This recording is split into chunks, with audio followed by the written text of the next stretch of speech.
Hello there and welcome back to some more Forza Motorsport, and today we're continuing on with Let's Play. This is episode 62. In today's episode we are taking a look at the R-GTS Championship in the championship sector of the game. For that we need another GTS class car, the final of the GTS class cars for a bit, and we are going to use a car we picked up earlier on the 2003 Mercedes 3 CLK DTM car because it's a DTM car and it's cool, and I don't know if it's quick or not, but it doesn't matter. What does matter is where we are going, which is into the Championship League. Now previously, we beat this championship. Apparently I need to go back and replay one of the races for it to get that to count as completed. That should probably happen by the time that the next episode of this Let's Play comes out. Anyways, Class R GTS Championship. The race cars in the GTS subclass. First place receives the Toyota 27 GT1 TSO20. There's the opponents, there's the restrictions, and we are going to be going to Silverstone, Maple Valley, Alpine Ring, Tokyo Circuit, Sunset Peninsula Infield, Rio de Janeiro, Road Atlanta, Silverstone again, and then the Nürburgring. Let's go. Whoa. More longness. Oh baby, I like it long. Oh baby, I'd like it raw.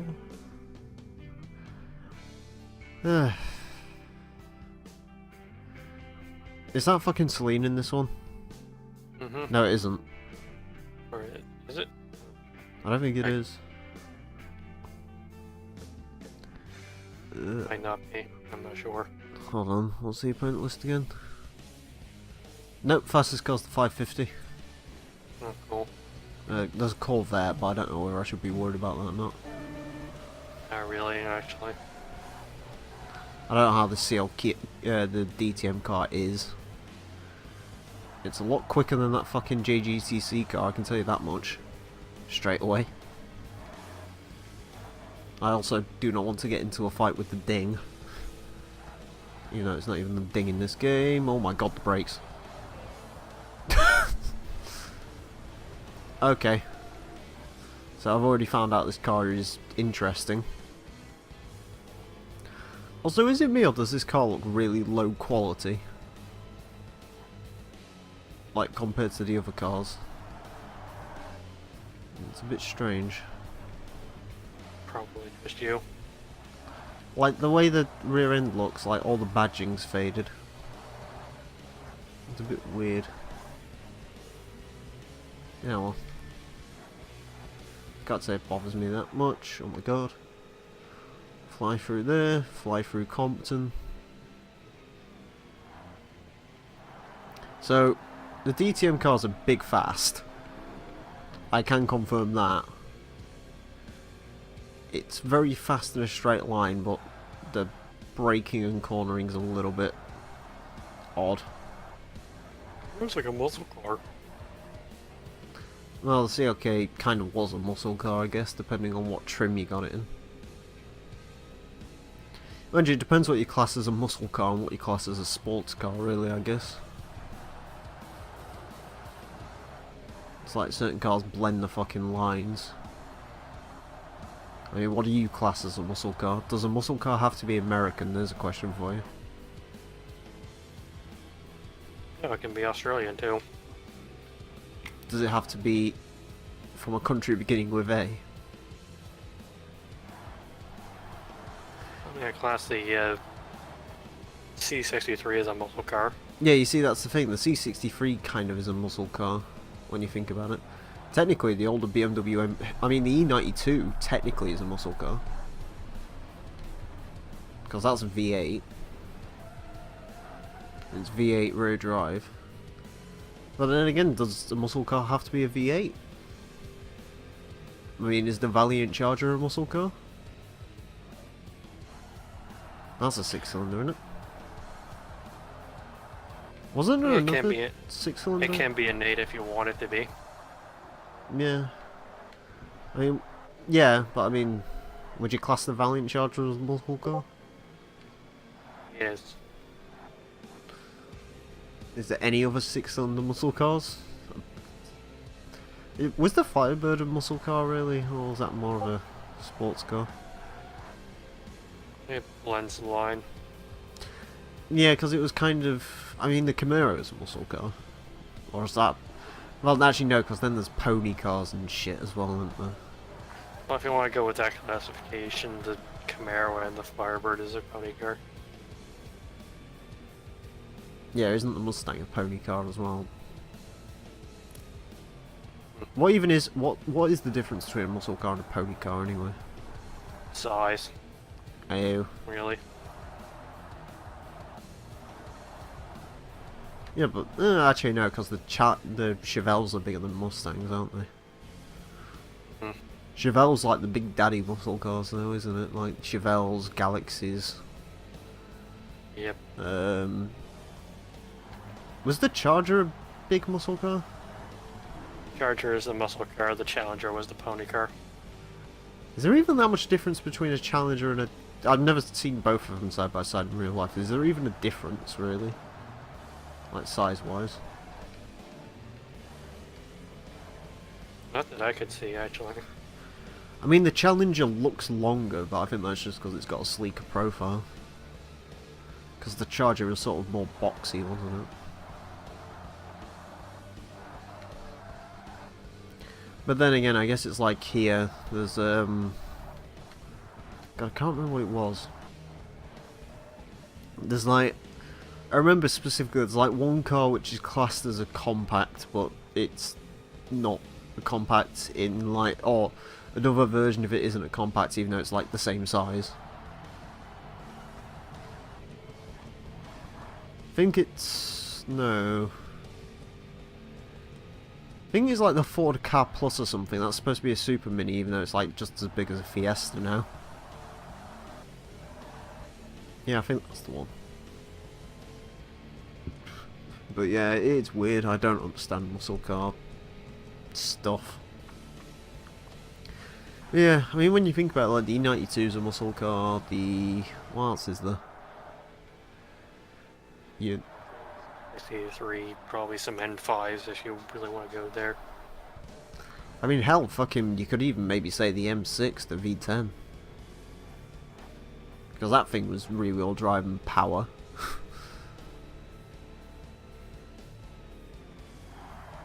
Just trying to think.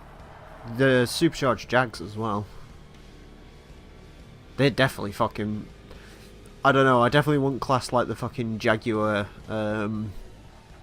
XFRS as a fucking sports car. It's definitely a fucking muscle car.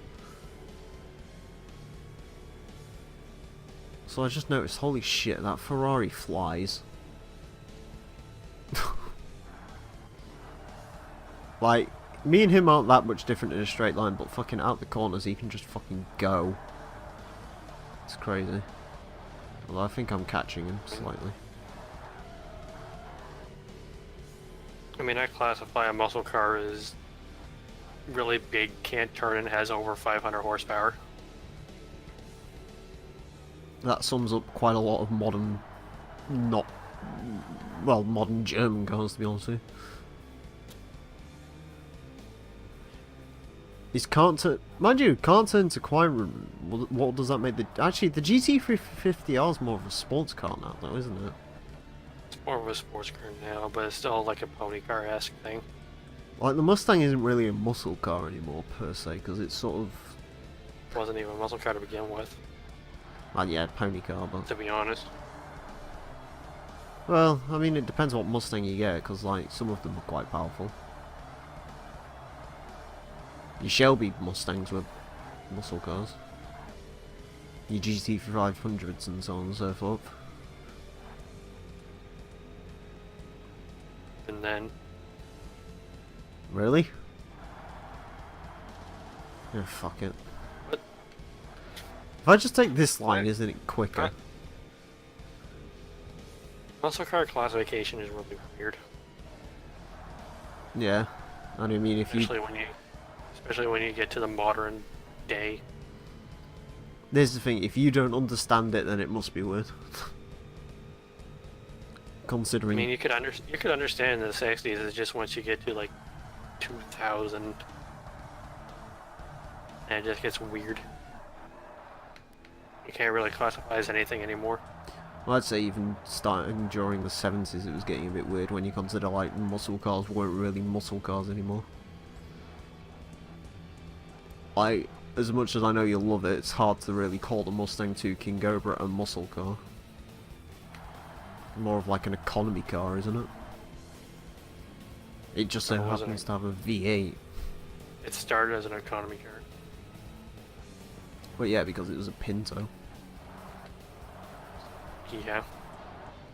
I mean, when it first came out, it didn't even have a V8 option. Yeah, it was only 4-cylinder and 6-cylinder, wasn't it? And then the V8 came in 70... Was the King Cobra the first V8, or was there another V8 before that? There was another V8 before that up there, I think. King Cobra is like a trim model. Like the highest the Mustang 2 would ever go. Yeah. Well, unless you took them racing. Or give it to some fucking pro charger. A fucking take a King Cobra, throw a fucking 351 Cleveland in it, and race it. I mean, the ironic thing is, when you think about it, is a Mustang 2 is a pretty good sort of, like, if you're gonna make a Mustang, like, extremely fast and fuck everything else, that's probably one of the better ones to go with, considering they're pretty darn light. Because they are just Pintos. Did the Mustang 2 have the fucking gas fuel thing mounted in the back as, like, the Pintos did, or not? Apparently they did. I wonder why they never got fucking dragged down like the Pinto did. Because the funny thing with the Pinto is, like, most economy cars of that era had that there. Maybe they had that problem fixed with the Mustang too. Maybe.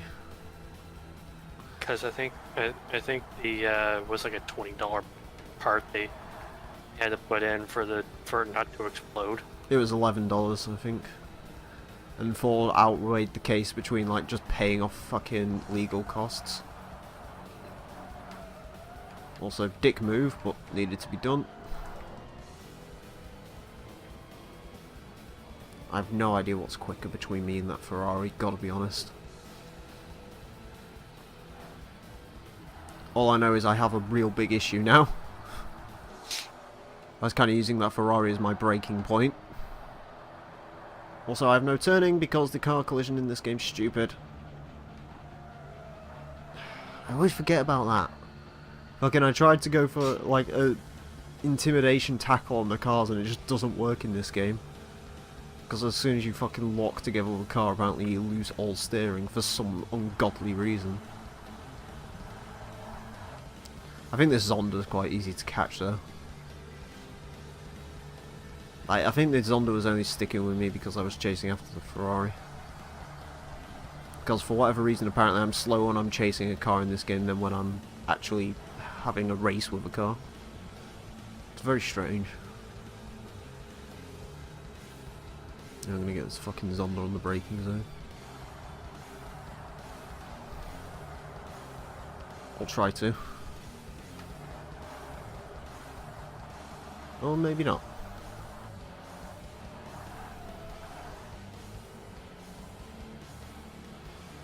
Now I'm gonna run out fucking straight. God fucking damn it.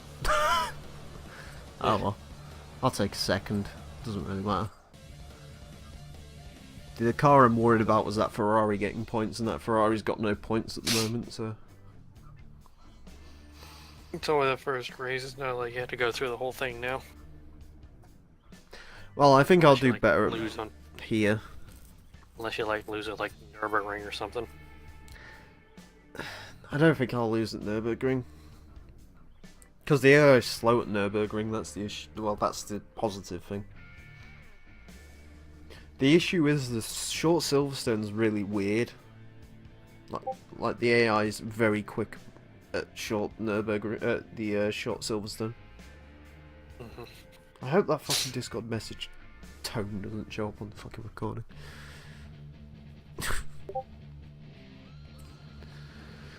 I don't even know what he's on about. Anyways, I like how this car says Durka on the side of it. I don't know what Durka means, but...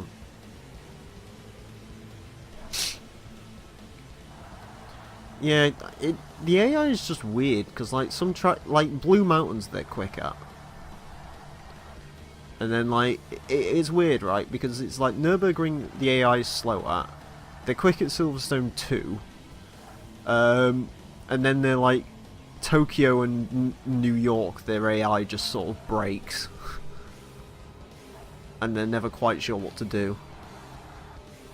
It's very weird how it works. But it was Forza in its early days, I guess. They tried something. They tried something and it didn't work. But the important thing is they tried. And when you try so hard and get so far, in the end it might not even matter.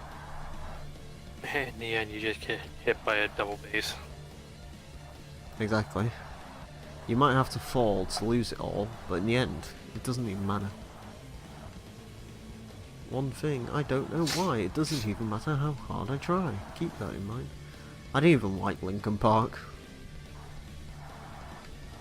I like how you get those people who are like, you can't say that, he's dead. It's like, yeah, I can still not like his music. It's like fucking saying, oh no, Hitler's dead, you can't say bad things about Hitler anymore. Like, that's an extreme version, but you know what I mean. There's so much shit I say on this that that's probably going to get taken out of context at a later date. I'm sort of preparing for Keemstar, you know what I mean? Not like Keemstar gives a fuck about racing games. Unless, like, Forza becomes the new Fortnite. Or something. New Forza 1 becomes the new Fortnite. No, just Forza 7, because I'll get eyes on me from that. I'll just become featured in a Kotaku article at some point, that's how you get subscribers. Like that kid who covered that fucking... Did you see that kid who got copyright struck by playing Guitar Hero, so he literally just made in the entire song with his own mouth? No.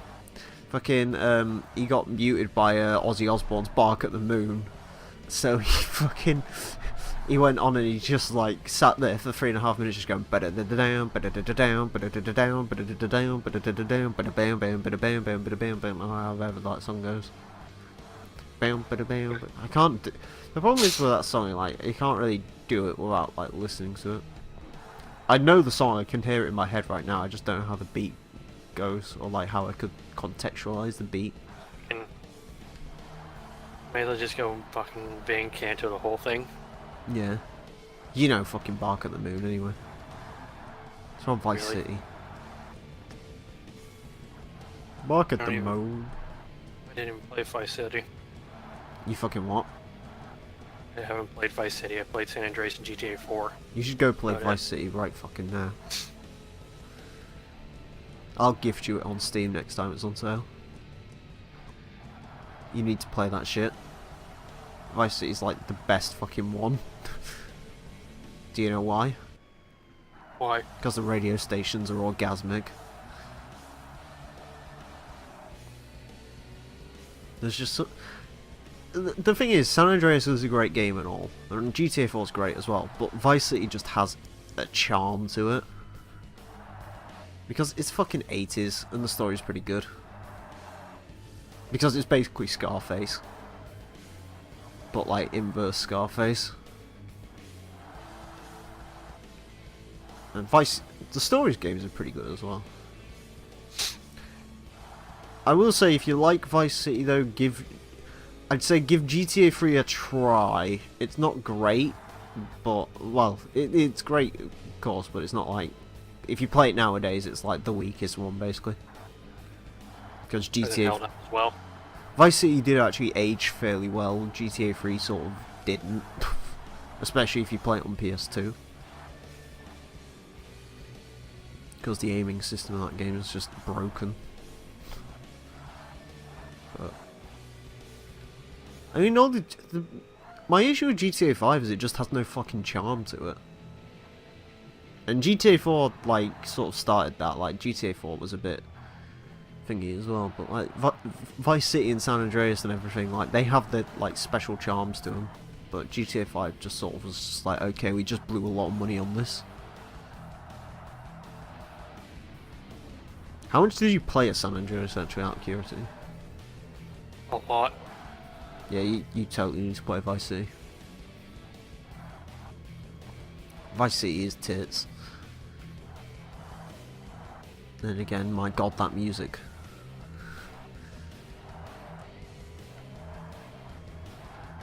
I mean, what are you into anyway, music-wise? Rock. V-Rock? Pretty much. You need fucking V-Rock in your life. V-Rock had like fucking Anthrax, Megadeth, Slayer, Ozzy Osbourne, fucking Tesla.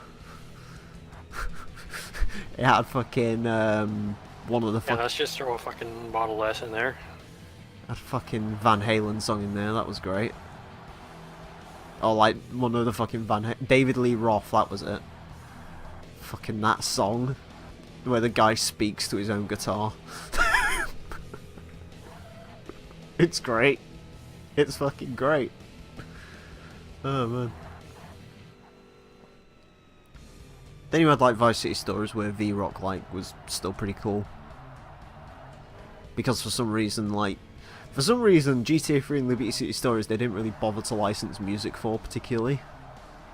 Or like GTA 3 they licensed the Scarface soundtrack and also one record label that produced rap music, and that was about it. And they like made their own pop music, and they did the same for Liberty City Stories, but for Vice City Stories they actually paid for music licensing. Hence why they had like Duran Duran and shit in Vice City Stories. Oh, not Duran Duran, sorry, they had fucking Frankie Goes to Hollywood. And fucking Holy Diver. Hey, do you want an incentive to play Vice City Stories? Okay. Phil fucking Collins is in it. It's great. Because Phil Collins is great. I can like come in the air tonight. Yeah, he literally you can pay to go watch him play In the Air Tonight live in Vice City Stories. It's terrific. You act as his bodyguard. Oh man. And in Vice City you get to own your own porn studio. That's all you need to know. And your own car dealership, actually, come to think of it. And an ice cream factory that shit sells cocaine. And if you save on it in the original PS2 version, your save will get wiped. Man, those games are so fucking awesome. And I feel bad as well, because it's like, you know, fucking all the kids growing up now, it's like, I only played GTA 5. Where's GTA 6? It's like, they take about... well, they take a long time to make them games.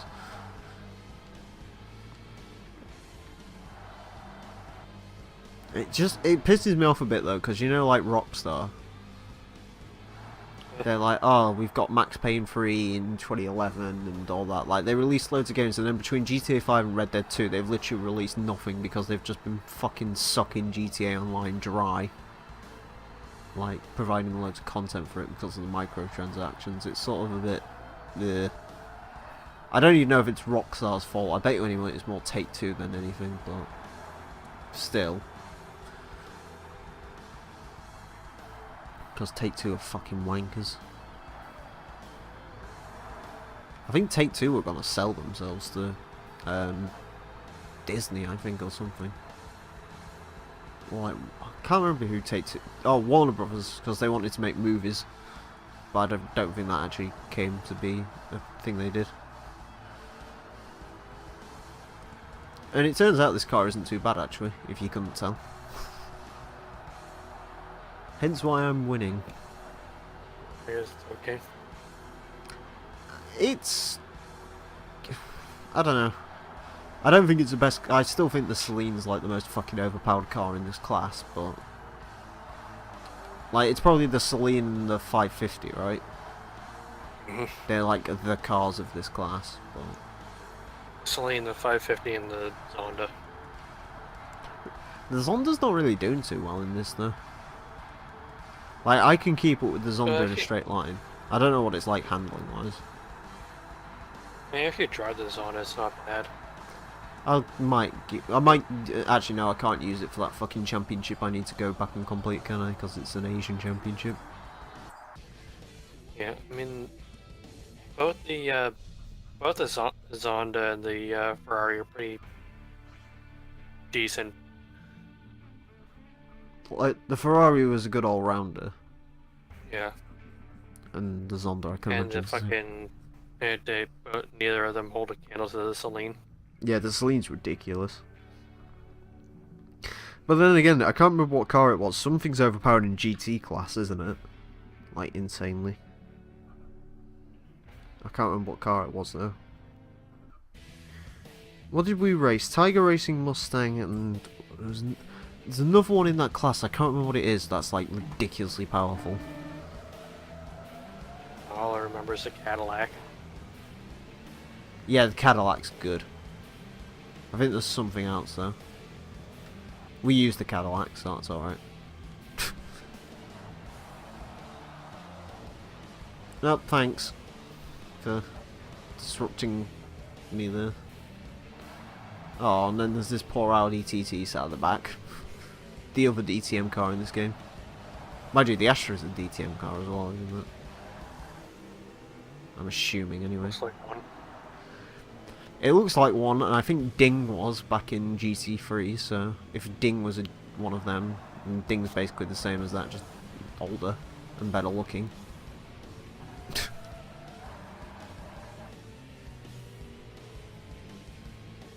Actually, were you around for Ding? I can't remember. Can't remember. The fucking Ding meme. I remember Ding. In case you forgot, it was just that thing that was on the back of a Vauxhall Astra. It just said the word Ding. And that's all. I was like, I can't remember what happened to GT3. Most people can't. I'm not going to be able to remember what the fuck I don't remember what's happened in this the last few days, so it's all good in the hood. Yeah, the Astra's very ugly now. And it was in this game, because that facelifted one though. And the one in... Oh, someone's crashed. To be honest, my favorite part of this LP was when LRC was going home. Oh yeah. Fucking where is LRC? He's out playing GTA 5 because that's relevant. I thought they were fucking done. Angel and fucking Fonda are just alone in his server at the moment.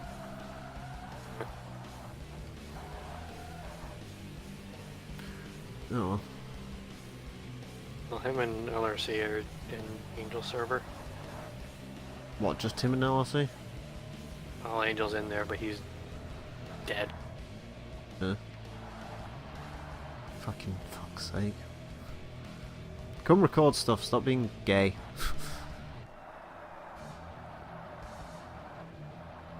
Also, I kind of see what you mean about that Zonda, because that Zonda's sort of at the front. Because the Ferrari crashed the fuck out.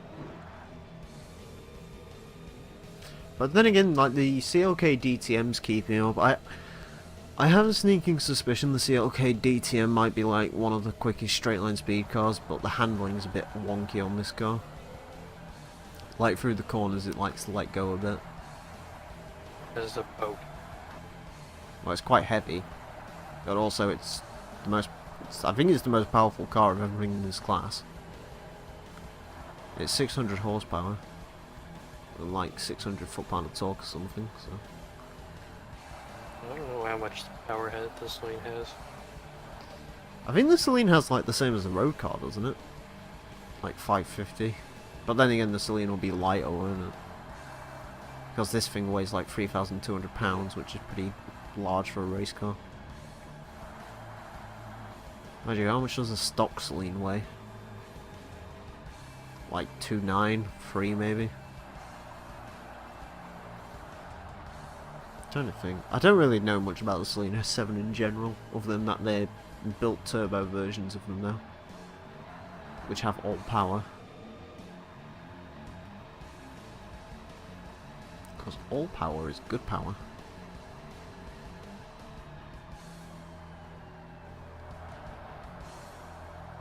Do you remember how much stock Celine weighs? God. Well, I got it up right now. It's 2,800 pounds. What, the stock one? Yep. So the Dark Dog Racing probably stripped out like 2,700 maybe? With downforce and everything. Probably. I don't know. When do you get that Celine? Isn't it the endurance race? Actually no, the endurance race is something else, isn't it? I don't remember.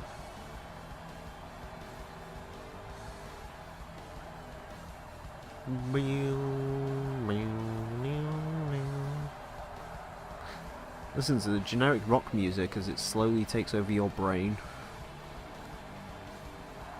And makes you wish you were dead.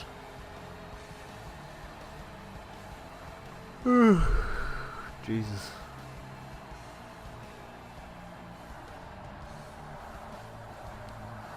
It's sacrifice. Huh? I'm dead inside. I am dead inside. Where the fuck is people?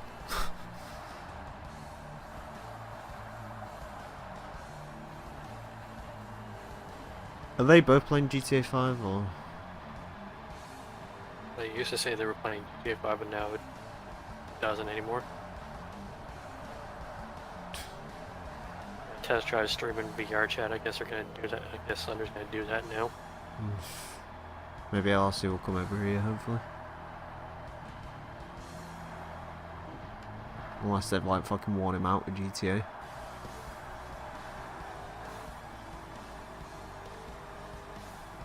I don't know, man. I don't know. What race is this? Yes. Race 3, right? How long is this championship? Is it 8 Yes. or 9? Too damn long. You're fucking telling me, I'm the one racing it. Fucking... This is my problem with this game, I don't know why, but like the mid to late game, like these like last few championships and the last few professional races are ridiculous. For some reason. Like, I'm fine with it when it was an hour long, but for whatever reason these championships now take about like 2 hours. It's like the longest championship in Forza 2 was only like an hour. Like the longest... Genuinely, the longest part of Forza 2 was the GT40 versus 330p4 Cup. And that's an hour and 30 minutes, I think. Whereas this fucking shit's like 2 hours now. Which, don't get me wrong, compared to like Gran Turismo is like nothing, but even still. It's like, come the fuck on. Unlike Rhino though, I'm not splitting this into like part 1 and part 2. It's all of this at once. Because fucking why the fuck not? Do you know the way? Yes. Yes. Do you know the way? No doing. Do you remember when that was relevant? Yes. Again, can't say I actually hate that meme. TB on. I don't hate the thing either. And there's not a lot of memes I understood last year, I'll be perfectly honest, but... I don't understand the hate behind it. The what? I understand the hate behind the fucking team. Do you know the way? Yeah, I think it's because everyone was just like, well, everyone in VR chat just uses that, and it's like, fucking, are you playing VR chat for seriousness? I still don't even know what the fuck VR chat is. All I know is you don't need VR to play it, which sort of ruins the entire point. At least in my mind. I don't even think it's VR for supported, to be honest. Well, why the fuck's it called VR chat then? If I remember correctly. Isn't it just like the fucking what PlayStation Home was meant to be? Was it PlayStation Home that like fucking weird thing where they were like staying in a hotel and buying furniture and stuff? I guess for me is the substitute for Club Penguin. Oh yeah, because Club Penguin's dead, isn't it? Yes. Yeah. At least instead of getting banned for saying bad words. I know, but I don't really see the like. What's the point of VR chat? Like, surely, like the point of like Club Penguin is you're just supposed to meet friends and go on quests and whatever. Like, what does VR chat have? Does it have quests? Let you put 3D models in a game and do memes. Okay. I don't care about that. Like watching Jesus fall off the edge of the earth. Okay. Is that funny?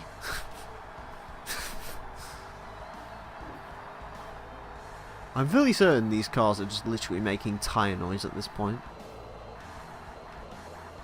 Or like wind noise. It's really weird. I don't know if the race cars will make engine noise considering they've all technically got race transmissions by default. So.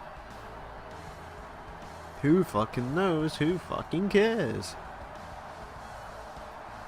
I'm not playing this on the original Xbox. If you don't like it, go to hell. Because I can't find a recording solution for my original Xbox yet. Fonda was trying to point out some like Xbox the SCART thing, but it's like 20 quid. It's like, I don't know. I could like buy something useful for 20 quid.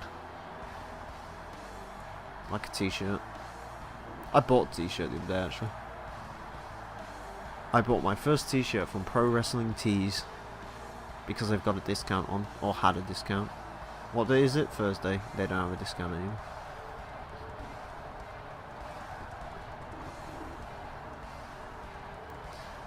Oh dear. So, Scotian, what do you think of John Cena? He's John and Cena. Apparently he's might not be facing The Undertaker. Apparently he might be getting WrestleMania. He might be getting WrestleMania at WrestleMania. Yeah, that'd be a good match. That's how fucking what Braun's gonna do. He's gonna have a fight with. Before he's just at the fucking under the giant battle memorial. And before Braun Strowman versus the New Orleans Stadium in a match for the Universal title. Apparently it's a thingy at the moment. Braun Strowman versus the fucking crowd. Yeah. No, apparently, what were they saying? There's loads of, apparently Brock no-showed, apparently. Some people were, like, reporting that apparently the plan is, if Brock no-shows WrestleMania, to just have Braun versus Roman for the vacant title. And I sort of know Roman would win that, but it'd be kind of cool if Braun, like, won that one. Like, that'd be great. But, apparently it's John Cena versus Rey Mysterio at the moment. Like, that's their plan. Because apparently Rey Mysterio showed up last night at SmackDown or something. Like, he was backstage. It's kind of a random WrestleMania match, but that's alright. Well, people have been saying that, but it actually makes sense to me. Because in 2011, right, they had a fucking thing for the WWE Championship, like a tournament when CM Punk walked out, right? And fucking Rey Mysterio fought for an hour and a half, or not exactly an hour and a half, but he fought for like an hour and a half tournament to get the WWE Championship, and then John Cena just came up to him and said, "Oh, I want your belt." And they literally just threw Rey Mysterio in that match, and he lost his belt to John Cena, who then had a fight with CM Punk. So to me it makes sense, because Rey Mysterio could be like, well, 5 years ago, or 7 years ago, you stole my WWE Championship, and now I want to rip your fucking head off. You should use those exact words. And preferably, because he's kind of from Mexico, they should call him a pendero. And do you know what that means? Can we we're gonna have John Cena direct a mariachi band. No, do you know what pendero means? What? It means dickhead in Mexican. He should call him, or Spanish. He should call him that. Okay. Just for like added memes. And for my own personal amusement, because that's literally the only word of Spanish I know. I know how to call someone a dickhead in Spanish, which is useful, probably. But yeah, I mean, it kind of makes sense to me. That'd be an interesting match. Probably be a good match, to be fair. Considering Ray's supposed to be good. Also, I just realised what track this was and what car this is. And how much not fun this is. And what the fuck is that? What is the Zonda doing? So fucking stupid. Like, genuine question, what the fuck is the AI of this game sometimes? Like, it's the stupidest shit in the world.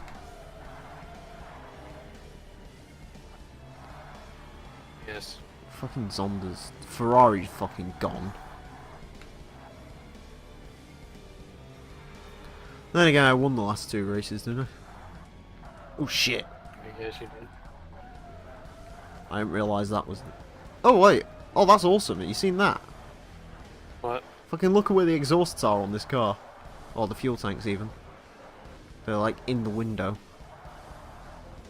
That's cool. Cool. It's a nice touch. You know what isn't a nice touch? Fucking Tokyo. Why the fuck is this track used for these cars? Why the fuck does this track exist? And why am I so happy it never returned to any other game after this?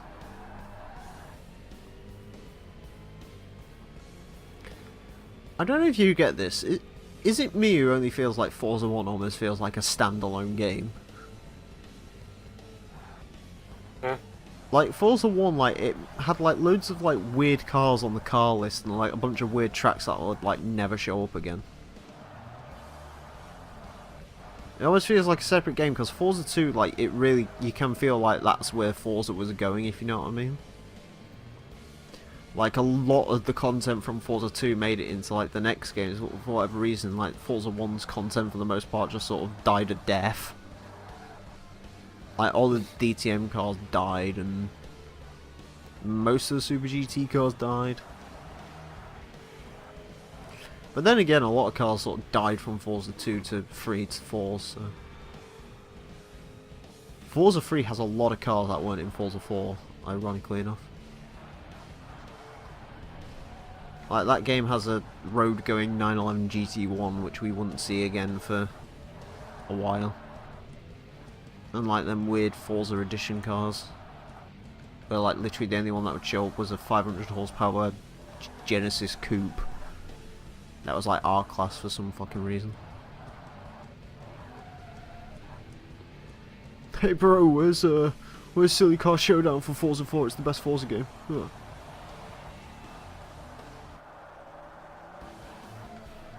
Do you know why I should do that? I should do Silly Car Showdown for Forza 4 so I can put a fucking Mustang engine in a Pinto. Sure. Oh, actually, do you know what the absolute best thing about the Ford Pinto is in Forza 4? What?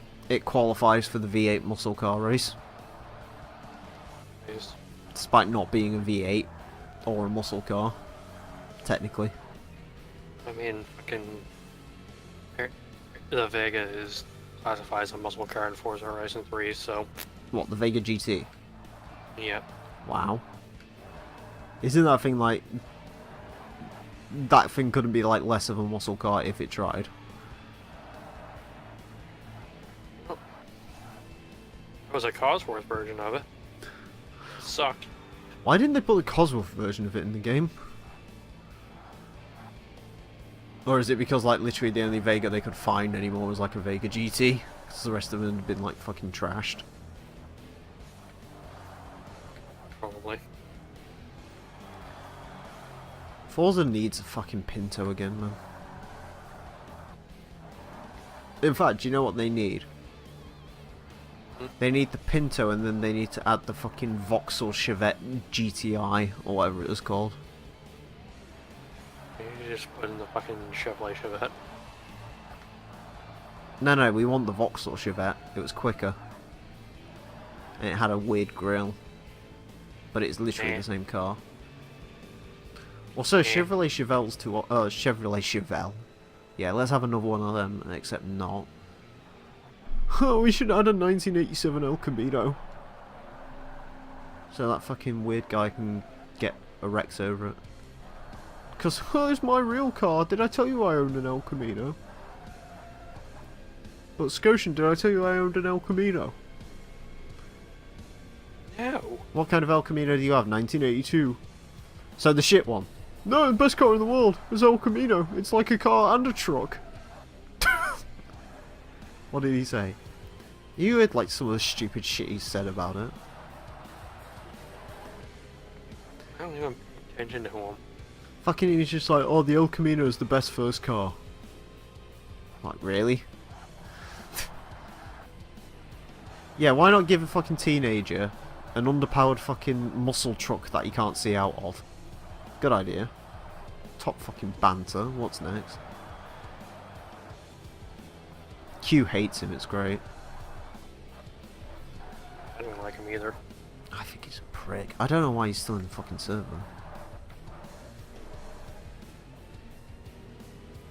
Like, the best bit is he'll come in and say like one thing and then like leave again for like another week. At least he hasn't bragged about the El Camino in a while. He's just been asking questions about Forza as of recently, I think. Occasionally. Just posting random cars. Oh yeah. No reason. My favourite thing is when he got mad because someone posted a car over his car, even though like once we was having a conversation and literally just posted a picture of a random car. And then like said some like long paragraph underneath it, and it was like, we're not even talking about that. Can you like go away until we finish talking? And then he got fucking mad because like he was trying to speak about fucking El Caminos or old muscle cars or something, and everyone was just like, hey look, this new supercar's been announced, it's way more interesting. It's like no one gives a fuck about the El Camino. I like the El Camino, it just has to be the right one. Yeah, exactly. Like, everyone accepts the 1970 El Camino is the only El Camino worth talking about. It's like how... Is it the 72 Ranchero is like the only Ranchero anyone cares about? Is there Ranchero people care about? Yeah, I think it's like the 72, isn't it? I mean, I can't say anything. I care about the Subaru Baja, but even still.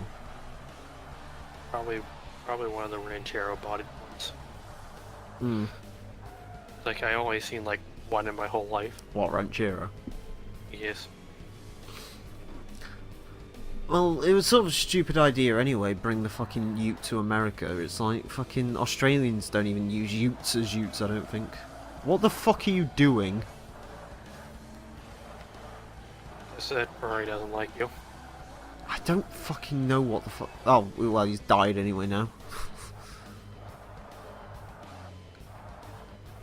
I guess he didn't like you shit talking about Utes. Yeah, apparently his dad must own an 82 El Camino or something. I drive Ferraris by night, but drive El Caminos by day. Mind you, it's like fucking NASCAR drivers, isn't it? Did you see when they got a load of them on Jalopnik? What?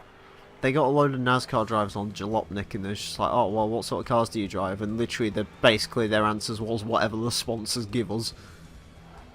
Because like one of them was like, I drive a Camry LE, and the other one was just like, oh, I drive an F-150, I drive a Silverado. And it's like, you drive for Ford, you drive for Chevy, you drive for Toyota. But literally, like, one of them was a Mexican guy, and he's just like, I own the Volkswagen Beetle. And the other one's just like, yeah, I own a Beetle too.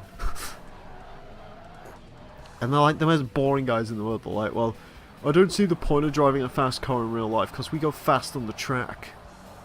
It's like, what? Like, what? What was their other thing? It's just like, well, we know how much safety reinforcements on our race cars and they're not on our real cars, so we don't drive fast. It's like, what are you on about? And like, even the guy, because it was Daddy Doug who hosted it back in the day, it's just like, come on, what's your dream cars? And he's just like, my dream car is a Volkswagen Beetle. It's like, what? Are you fucking dense? And then he started saying, well, what about Ferraris or Porsches? Like, I don't know, I don't like fast cars. I think in the end he got one of them to say, oh yeah, I like the Raptor. And the other one to say, yeah, I like the Corvette. And then the guy who drives Toyota just didn't like anything. Because he drives a fucking Camry LE. What does LE even stand for on a Camry? Limited edition, I guess. Yeah, but it's like fucking Vauxhall Corsa limited edition, like there's been 15,000 of them. They're not even limited editions. Freaking limited edition or luxury edition or... Lame edition. Fucking lick me, I don't know. When's the... lick nuts. When's the NE edition happening? Normal edition. Or the BE, boring edition. Oh, actually, I can't talk shit. I'm not gonna lie. We went out the other day, and I saw a fucking Toyota Camry, and I flipped my shit. Because it's like the Toyota Camrys are rare as fuck here. It was worth it.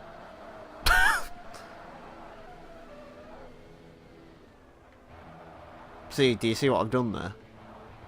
Yes, I see what you did there. You pulled a fucking maneuver. I'm trying to sort of make it so the Pagani doesn't get as many points. I'm sort of trying to be tactical about this. Because I don't think I'm going to win this race, because I got a funny feeling I'm going to get fucked over on the final lap again.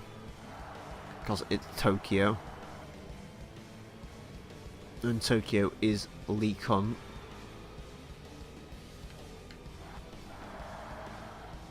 I'm going to take a dive on this Ferrari.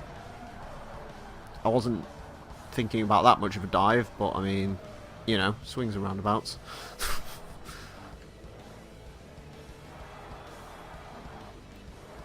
Can I just point out, everyone else has been a cunt to me in this race, so I'm going to start being a cunt. Also, I just realised where that Pagani is. Like, my Pagani delaying tactic hasn't worked well. I think Geracer was saying about that Pagani. Apparently that's a Pagani where they built a race engine for it, right? And they managed to blow the race engine up in qualifying. So they were like, oh shit, what should we do? And apparently they just like grabbed the normal engine from the Pagani road car and managed to blow that up within 30 minutes. So then apparently the car went to go live on in a bunch of other GT series in like Holland or something, where it was really successful, to the point where an Audi driver apparently decided one day that he didn't like it, so he rammed it off the road with fucking burnout style. And it still races today because they completely rebuilt the front end of it. Except it looks nothing like a Pagani now. Because they just rebuilt the front end out of bullshit, apparently. Come on, CLK, don't be a dick. What did I just say? You fucking moron. Utter fucking... And he's going to be a pillock through this corner, isn't he? Because everyone's a fucking pillock through this corner. I think that's the corner fail race was talking about once. Oh, fuck off. It's fucking retarded. I'm trying to get around you. Fuck off and get out the fucking way. Well, at least this race isn't too far in the championship, is it? Oh, question by the way. If I decide to like go after 100%, do I have to complete the championship the whole way through, or can I like just beat this race and then back out? Just beat the race and back out. Right. It's just remember what I told you though. I knew fucking final lap of this race I was gonna get fucking dicked over. That actually worked surprisingly well. That actually worked really surprisingly well.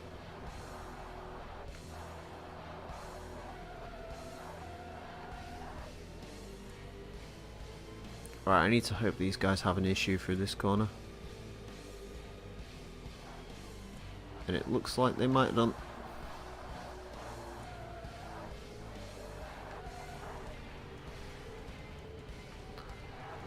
Oh, yep, he's on an issue. Excellent. Third place is mine. Don't have to redo this shitty race at fucking Tokyo, the worst track in the game. Thank fuck for that. Oh shit, me and Zonda are tied on points.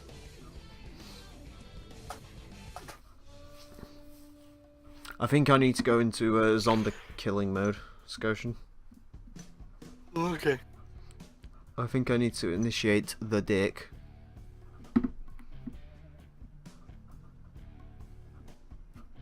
I say that, it's fucking thingy now. It's Sunset Peninsula, this shouldn't be difficult.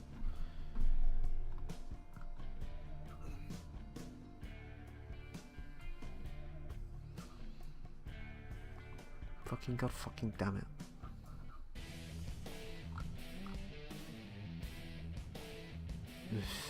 I'm not even. What the fuck? Excuse me. There.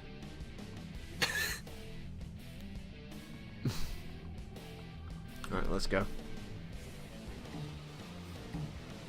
Just fucking. That is how dead inside I feel. Yeah, I'm sorry. Then again, you said you was ready, so. Oh, piss off. Fuck off. Piss off, mate. Seriously, fuck off, you fucking stupid little fucking cunt. Fucking, the AI is so unbelievably broken. It's stupid.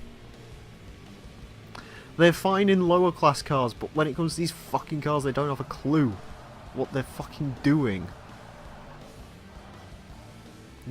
Alright, do you know what? I take back what I said. These are worse than GT Sport AI. Like, not by much, but they are worse than GT Sport AI. Mostly because you can't actually counter-steer your car when they smash into you.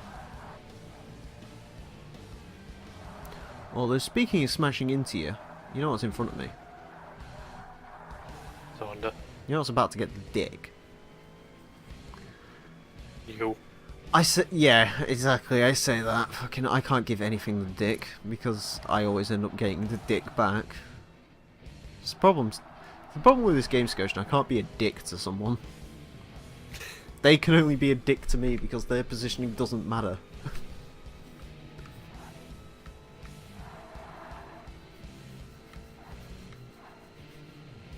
remember when Jerez was just like, oh, well, the class system in this game is really good. Is it? I can really tell by the fact I'm being dicked by the Pagani right now. It's really good. There. Right, that's that issue dealt with.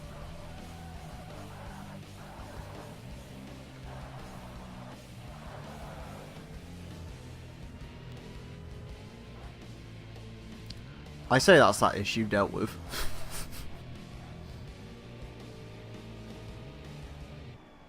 How far's the Ferrari behind in points to me?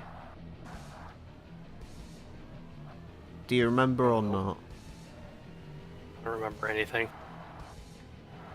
I think the Pagani's... Well, the Pagani's ahead of me, obviously, but I don't know how the Ferrari is compared to me. I don't think it really matters. I'd probably, like, just stop in the middle of the track and slow the fucking Ferrari down. Mind you, doing that, fucking I see the Pagani sort of raising positions. Unless that's a Pagani right at the back, I'm kind of hoping it is. Not gonna lie. How bad is the front end of this car? It is not too bad.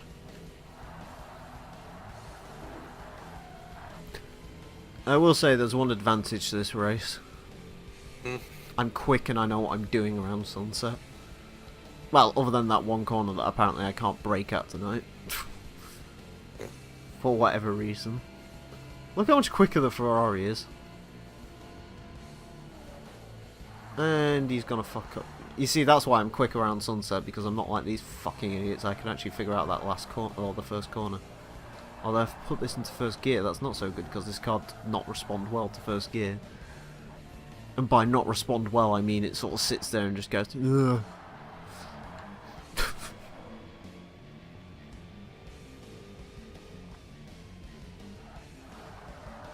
No, look at that. Perfect line-ish. Must be a perfect line because the Ferrari's right on my arse again. Downforce, motherfucker. That was an odd downshift.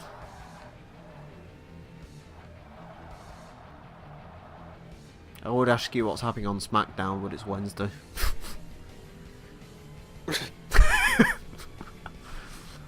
John Cena did something. Yeah, they seem to think John Cena's going to win the title now. I really hope not. John Cena's doing something. That's all I know about SmackDown. Well, John Cena can't win the title because it'll be his 17 world title and they haven't made a big deal about it. Usually they bring up Ric Flair and all the rest of that bullshit. Like, no one... Like, don't get me wrong, John Cena versus Nakamura is a good match and all, but I'd rather just see AJ Nakamura just so all the fucking smarks can get it out of their head. And do you know why I want to see that match? Because I want to wait till the ending when Real American starts playing and Shinsuke Nakamura gets the leg dropped by Hulk Hogan, who then wins the WWE Championship for no reason. Because he cashed in his Hulk Hogan in the bank. Then AJ Hogan in the bank. Then AJ comes out, goes up to Hulk and he's just like, "Man, what are you doing? Why you got my title?" And he's just like, "What you gonna do, brother?" And AJ's like, "This is bullshit. Fucking Hulk Hogan shouldn't have a contract. I should have my title back. When the fuck did Hulk Hogan show up?" And then all of a sudden all you hear is, "Oh, you didn't know?" We need a fucking Road Dogg to come back. Your ass better call somebody, and by call somebody I mean me. How you doing? I'm Road Dogg. I book SmackDown. Hulk Hogan is our new champion. Oh, you didn't know? Oh, you didn't know? And then all of a sudden, out of nowhere, at the ending of WrestleMania, the big dog holds the championship. He's beaten Brock Lesnar, everyone's smiling, and then everyone's smiles turn into fear. As all of a sudden, out of nowhere, the 2002 Nissan Skyline GTR V-Spec cashes in. Cashes in V-Spec in the bank. Ner in the bank. He cashes the ner in the bank. See, that's the best thing to come from this Let's Play. Fucking ner! I can't wait to drive ner in fucking GT4. That's gonna be the best part. Fucking hell. GT4 is gonna be fun, man. Do you know why? Because that's gonna get all the hits and all the clicks and all the chicks. Oh! Except no, it won't get like 2 of them things. You'll probably get like lots of views. Surprisingly enough, Gran Turismo 3 does well on views still. Even though that was how many years ago now? Yes. When did we finish Gran Turismo 3? September? It went out in November, I think.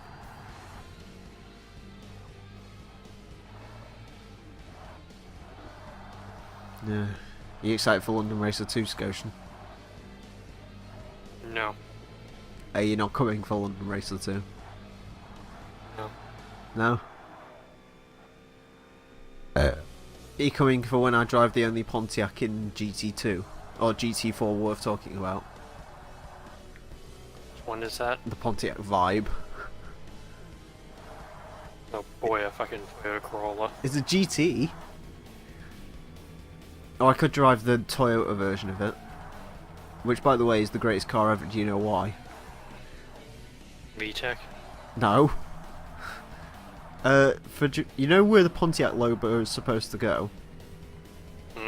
In fucking Japan, instead of like putting a new grille on it or something, Toyota literally just put a fucking new badge on it that was just a V. Where the Pontiac logo was. For the fucking Toyota Volt S. And Volts was spelt with a Z, so that's how you know it was an edgy car for the kids. What is a Pontiac Vibe anyway? Toyota Matrix. That's like the first fucking real crossover, isn't it? I.e. a car with no off-road potential whatsoever. No. What is the first crossover? It was just a fucking wagon. Or hatchback. Yeah, but it had body cladding and shit, didn't it? Had about as much off-road potential as the fucking Pontiac Aztec did. That was more of a sports car, to be honest. What, the Volts? No, not the Volts, the Matrix. What the fuck's the Matrix? The car that fucking... The Vibe and the Volt is. Oh, based off. Yeah.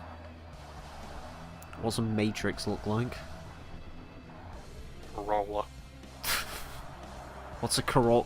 Yeah, but your Corolla looks different to our Corolla.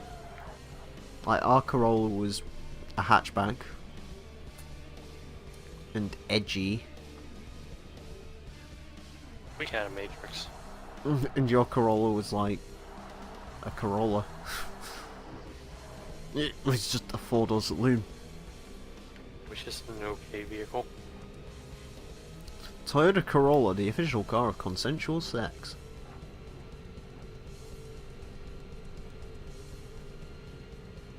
I mean, I suppose one with a manual is kind of cool. Right? A manual Corolla's got to be kind of cool, right? I mean, you get more use out of the VVTi. Yeah, VVTi wasn't a bad engine.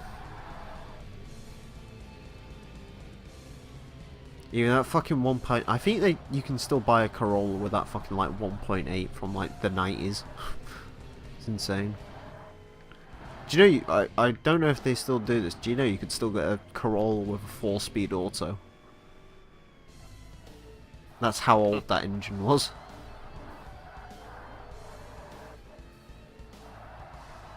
Mind you, when was the last car with a fucking 3-speed auto? Because that wasn't too long ago, was it? I mean, ours had the 4-speed auto as well. What, the Corolla? Yeah, our Corolla Matrix thing. Yeah, what year was that though? 2014. Oh wow. I take it was base model.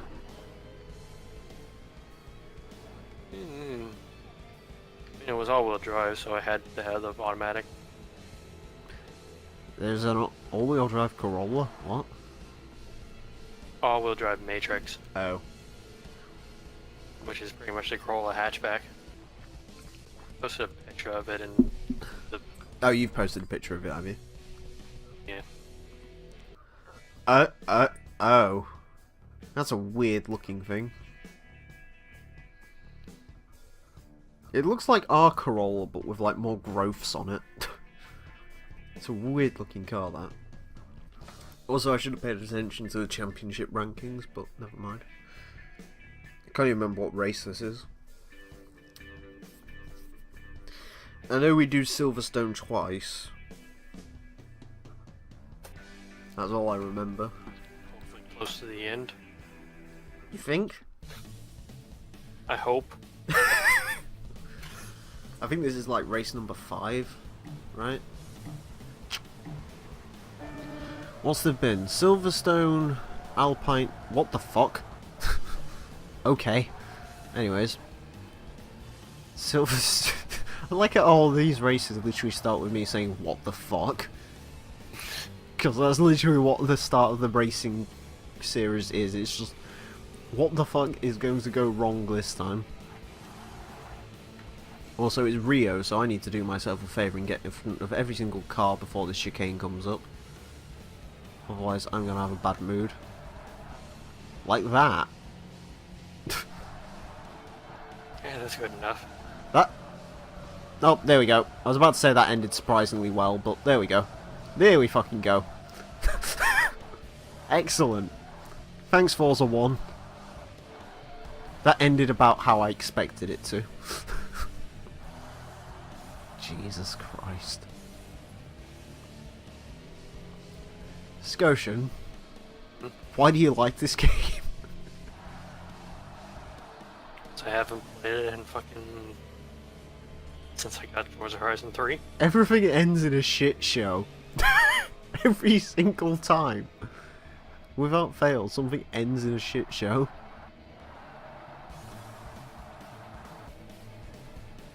And I haven't even used a Corvette with a C6 engine in it, or a Camaro with a C6 engine in it yet.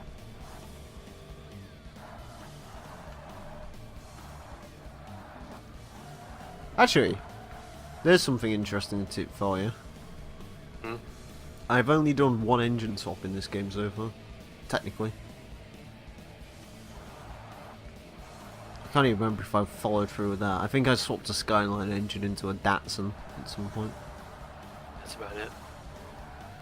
What class was that fucking Camaro with the Corvette engine? Yes.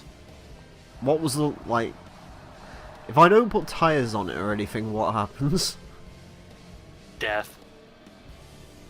Because I'm wondering if I could, like, run it for, like, a C-class or an A-class race or something. Because, like, I'm pretty much out of B and A-class cars at this point.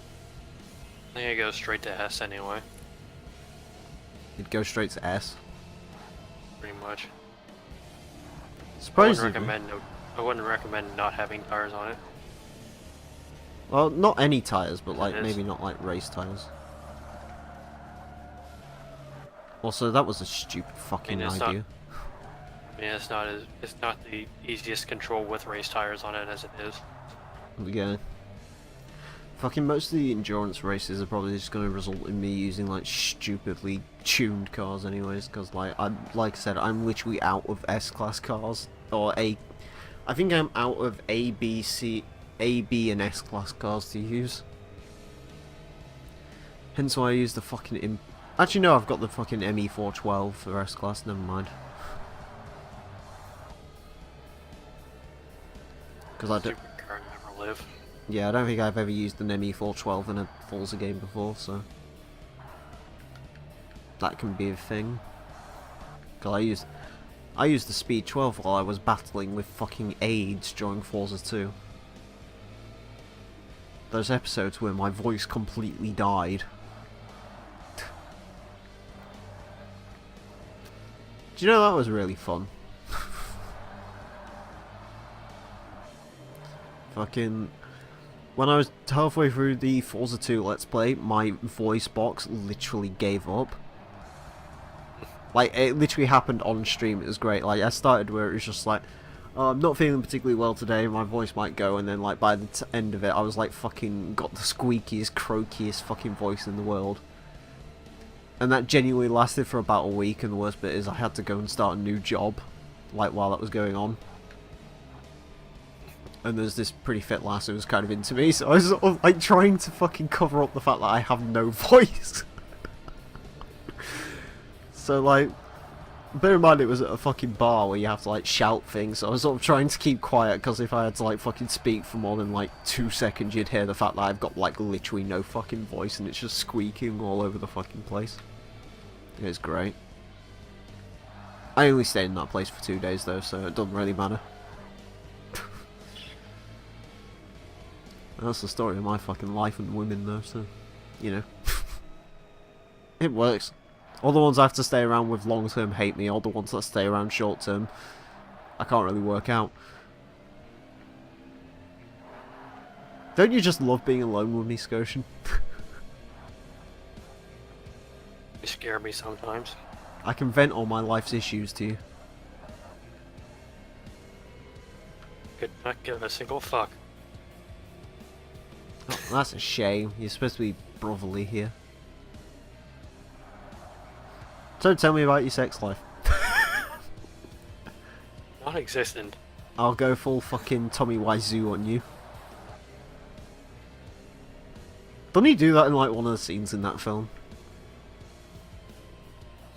Yeah, it's the one where they go to the cafe and it's just like fucking what is it? Fucking Tommy Wiseau goes in there and he's just like, "Oh Mark, I hate my life.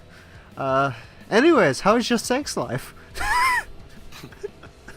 It's just like, it's literally as nonchalant as he goes like, "I did not hit her, I did not, it is bullshit. Oh hi Mark." It's like as nonchalant as that. He's just like, "How's your sex life?" Yes. I fucking love that room, man. It's great film. Although, I do have to admit, I watched the best version of The Room. It's on YouTube, it's the only version you should see. Do you know why? Why? Because it's only got Tommy Wiseau scenes in it. It ignores the rest of the film, so you miss out all like the awkward sex scenes and stuff. And all you get is more Tommy Wiseau, which is all that matters in that film, really. Do you know the best bit about The Room? Hmm? Do you know originally the script was 8 hours long? Because it was written for a Broadway play and they told like Tommy Wiseau, like, "We are not filming this for 8 hours. You get an hour and a half." And do you know what he turned around and said for that? What? "It is bullshit. I did not hit her. I did not." Oh, hi, Mark. Do you know my absolute favourite bit about Tommy Wiseau? What? He doesn't know a word of English, yet he is American. He's lived in America for all 49 years of his life, and he just does not know how to English. It's great. Fucking hell. Do you want to know? I've got loads of facts about The Room if you want to hear them. Yeah, been 7 hours of this championship to kill. Yeah. Another fact is, you know, have you ever seen The Room sex scenes? No. They're awkward as fuck. And apparently Tommy Wiseau made the female actor, who bear in mind was like 20 years younger than him, go through a lot of sex scenes. And in fact, or rather, she went through one very long sex scene. So they have like 3 sex scenes in the film, and apparently the female actor was so horrified at working with fucking Tommy Wiseau in sex scenes that basically the second and third cutscenes is just unused material from the first one. Because she was just like, "I don't want to work another sex scene with this thing." It's fucking weird. The Room is fucking weird. And then there's that weird Denny kid who's just like, "Can I feel your boobs?" And it's like, what? The fuck? Oh, what was his other thing? "Oh, I really like to watch you guys." It's like, what? Who is this kid? Why is this kid? Hey, Mark. Oh, hi, Mark. Then there's like the other bit of like logic in that film where it's like the guy who's beating up Denny. Apparently, like fucking Mark and Tommy can like fucking like strongman him into a police station. Like fucking like have him like fucking caught up around their arms and then take him into police custody, because that's the way it works. If you just walk through the doors of a police station with like some guy and you just say, "Oh, this guy's bad," and it's just like, "Okay, we'll put him in a cell." Wish it was that easy. Yeah, it's like more like fucking... I don't, because can you imagine what they'd do as like a fucking school prank? "Oh, we're gonna take you into a fucking police station and say he did something wrong and get you put in prison." Like, nice fucking meme. Fucking hell. Even now I'm gonna get fucked and it's all your fault. Oh, there's another great... Oh, shit. There's another great room fact for you. I'm getting butt fucked. And I've lost my wing. I needed that. Anyways, another great room fact for you. There's a therapist in it, right? Or a psychologist. Apparently the psychologist was busy doing other films, so they literally replaced him with some other random bloke during the filming. Who like shows up on one of the scenes and it like acts like we're supposed to know who it is. Even though like he looks literally completely different to the... Like he wears completely different clothes, he doesn't even have glasses like the guy they replaced. And they were like, oh yeah, same guy. It's just a fucking shit show, and that's why it's one of the greatest films ever made. Because shit shows are fun to watch. Example. How you doing, Who Killed Captain Alex? Mind you, that's not a shit show, that's just amazing film with photography. That's like the fucking Expendables of Uganda right there. Action. Movie, movie, movie! My favourite bit is the fact that always in the fucking film that VJ is just like, you are watching Who Killed Captain Alex. It is a Hollywood production. Like, while some tense scenes going on. Please get through here alive. Oh god! I mean, I got through there alive. That Ferrari didn't.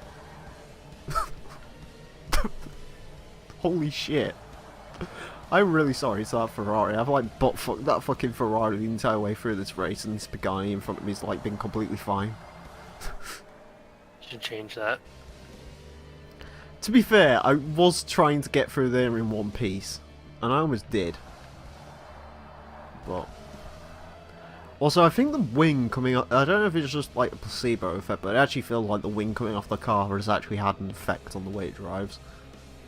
I.e., it's somehow even worse than it was before. There we go.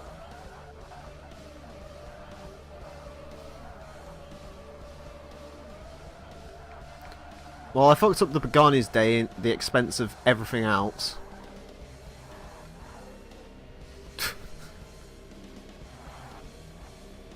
I'm still in third, aren't I? Yeah. Can you tell how much I care about this championship now? I've got to the point where I'm ramming cars off the road for my own amusement.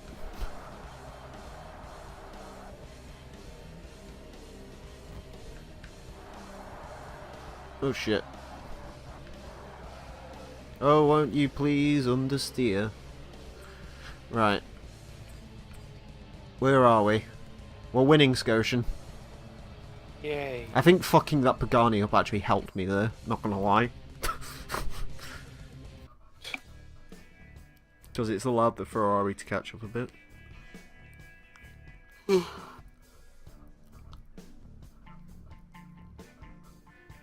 Right, I think it's Road America, Silverstone, Nürburgring. Yay. I think. Oh well, they're fucked off anyway. Never mind. What the fuck? Okay. Sure.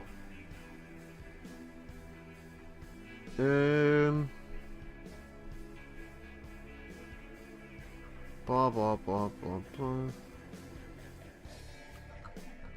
Blah blah blah, don't care.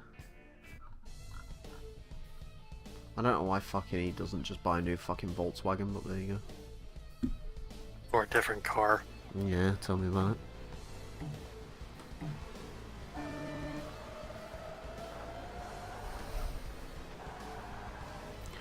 Mind you, he's just like, oh, my parents always fucking, like, get me to pay for their shit. It's like, why the fuck don't you move out then?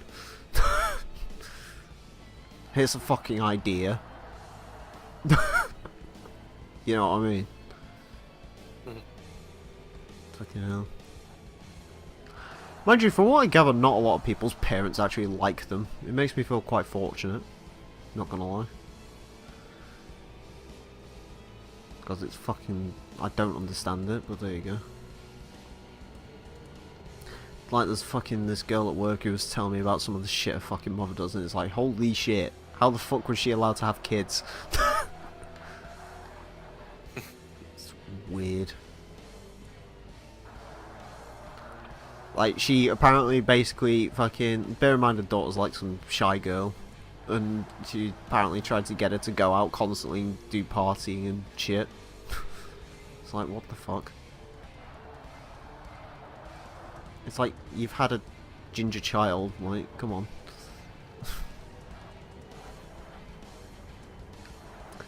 Anyways.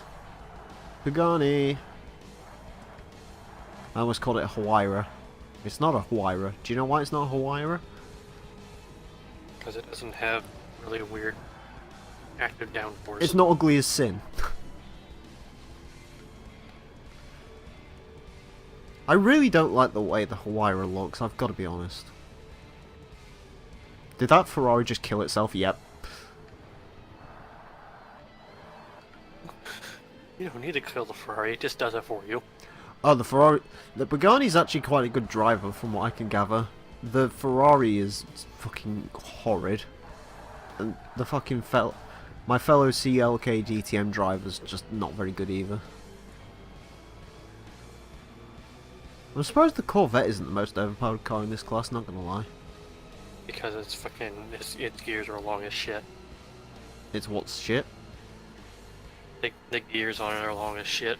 Oh. Oh yeah, because it's a Le Mans car, isn't it? Yes. Oh no, I think that's the overpowered car in the other class, the fucking all-American Corvette's the overpowered car in the GT class, I think. Or the Viper, I can't remember. Because I think the Viper's a GT car, isn't it?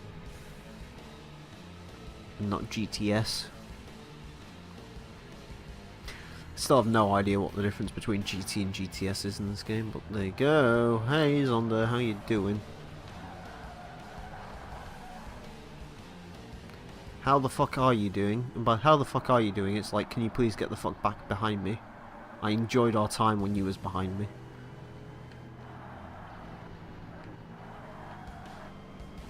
Have I mentioned how much I don't actually like Road America before? Yeah. I don't like Road America. Not. You don't. I'll go to America, it's a good cool track. It's just kind of boring. Also, is this track before they fucking invented the short layout by any chance? No. Okay, I have an idea. My idea sort of worked. Please don't hit that, thank you. Hi Ferrari. I think I well and truly fucked the Zonda, not gonna lie. Ooh, shit.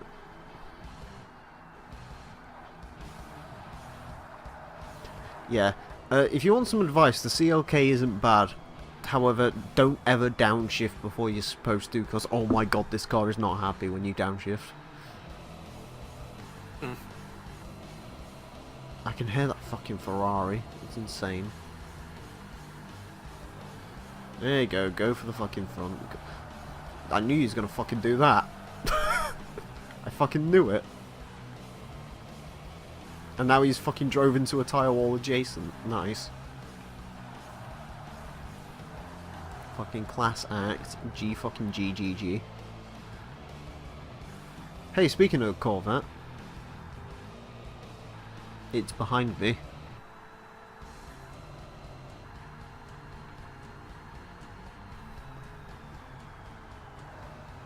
Oh shit, the bed, come on.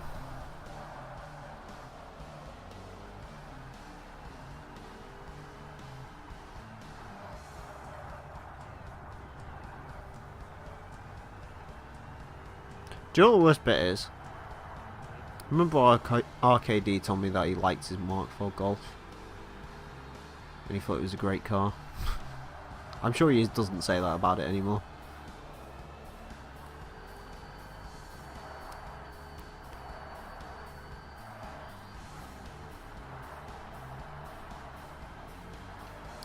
Anyways, they sold a fucking 4-wheel drive version of that Matrix thing. Yep. Was it any good as a 4-wheel drive version of the Matrix thing? It was alright. As a commuter, it was alright. Has it been replaced now? By the IM. No, I mean like in your driveway. Yes. What replaced it? Or a Forester. How is that in the snow? Haven't really... Yeah, it's alright actually. Isn't it in 2011, if I remember rightly? 20...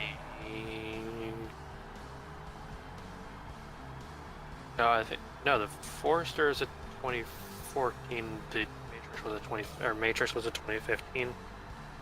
Mistaken. Oh wow, so you didn't have it long then. Well,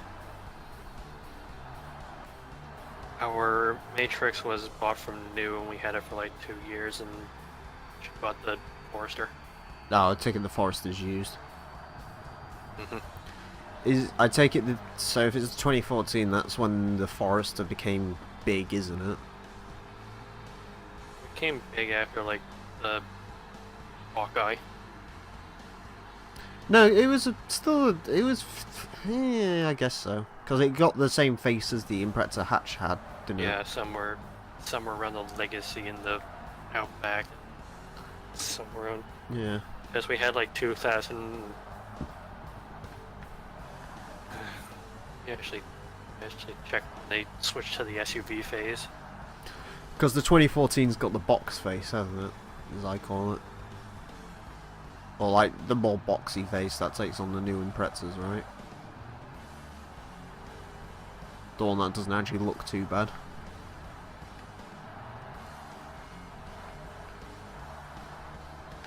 Because I remember fucking Subaru got bit by the ugly bug, didn't they?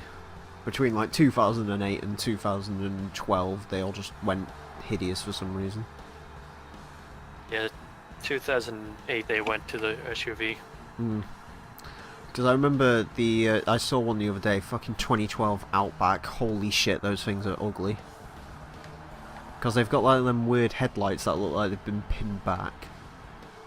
It's a really weird looking thing. And I think the Legacy and the Outback got that weird look. The Impreza hatch sort of still looked weird, and the Forester had that like strange grille on it. Yeah. Yeah, fucking I quite like the Forester. I'm not gonna lie. As far as as crossovers go, I think the Forester is actually a pretty good-looking vehicle. I'd rather have a Forester over a RAV4. But if you're going to get a Forester, by God, get the 6-speed. The CVT is shit. Oh, fucking! Have I told you about Subaru here? New Impreza's only a CVT. I pity you. And the Levorg's only a CVT as well. Yeah. Literally every single reviewer for the new Impreza is like, this car is great, and the CVT is the best CVT available, but it's still not... No. It's awful. Well, apparently the new Subaru CVT, because they've redone it completely now, apparently the new Subaru CVT is good, but it's just... It doesn't... The problem is an Impreza is supposed to be a manual. Like, the Impreza isn't supposed to be a fucking... Like, the problem is they've tried to push the Impreza up market, and the Impreza is not supposed to be an up-market car. The Impreza is supposed to be basically a piece of fucking farm machinery. Like, with a rugged fucking thing. Has yours got the... Oh, your thingy's... Forester got the 6-speed, didn't it? Ours got the CVT and it's fucking Oh, wow. awful. Yeah, I don't know why you'd ever want a fucking auto in a fucking 4-wheel drive snow plugger, though. That's the thing. Like, Well, it's not. The thing is, my mother, she would drive a manual if she could, but with her, she has like a bad hip, her knees. Yeah, I think it's like Thunder was saying once, his stepmothers can't use like one side of a body or something. So that's why they have a auto Grand Caravan. But yeah, due to things, she can't handle movements. I think that's fair enough. It's just right. The Zonda is 11 points off. The 550 is 10 points off. I think I've got this. What do you reckon? Don't lose. I can afford to lose one race completely, which is good. I'll probably, like, so that basically means as long as I get, like, third places in the next... Yeah, okay, so I think it's Silverstone, and then after that it's Nürburgring. Yeah. Because my mother mine's always remembers her little fucking... She had a little Dodge Colt. Oh, God. That was a manual. Yeah. I think this was, like, 80s. Pretty much. There's, in GT4, they've got a pretty close car to that. They've got one of the 70s. They've got a 79 Mitsubishi Mirage in that game, which is basically the Colt, what would become the Dodge Colt. And now they're all fucking in Thunder server for some reason. Yeah, fuck them. I think we're doing alright. I'm not gonna lie, we've been able to hold it together for this long.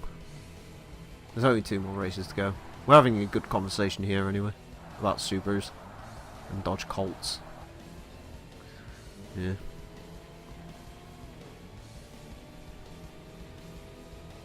But I'm not gonna rant about that. But fucking people seem to have fond memories of the Dodge Colt. Like, apparently that actually did pretty well in the States, and people liked it. Well, they weren't subtle in mentioning that it was Japanese. Because holy shit, those commercials. What were they, like Screaming Eagle or something? No, they were screaming Japanese. Oh. Did they literally have the song, I think I'm turning Japanese, I think I'm turning Japanese, I really think so. They went as far as in Japanese history and stuff. Why not just sell it as a Japanese car then? You know what I mean? They're pretty much selling it as a Japanese car. Like, they may as well, mind you, if they made a Mitsubishi logo, I guess, fucking... The best American import, apparently, I guess. I mean, ironically, when you think about it, Dodge had the best compact cars through time. Like, because they had the Colt and then the, Omni. yeah, and the Omni / Horizon / whatever. And then you had the Neon, which, I'm not being funny, I know the Neon's become a bit of a joke in the States, but, like, I'd much rather have a Neon over a fucking Cavalier. Because, like, I don't know if it's just me, but the Cavalier looks god-awful. Like, especially the late model Cavaliers as well. Like, you know, the ones that sort of, like, look like they were completely woke. Which ones? The later model Cavaliers. Oh, yeah. Do you know what it reminds me of a lot? That fucking weird Golf you guys in Canada have got. I can't remember the name of it. You know the Golf that was like a Mark IV Golf, but they made it look like a Mark V for some reason? Can't remember the name of it. I think it's like City Golf or something. Oh, yeah, the Golf City. Yeah, that's a weird looking thing. I don't know. You know, 90s American cars just have like this thing to me where, you know, when you just sort of look at something and it just looks a bit off. Like, all 90s American cars, especially facelifted 90s American cars, just have that look to me. Like, they all look, like, slightly off. Like, they weren't built exactly right. I mean, I guess that's American in general. Yeah.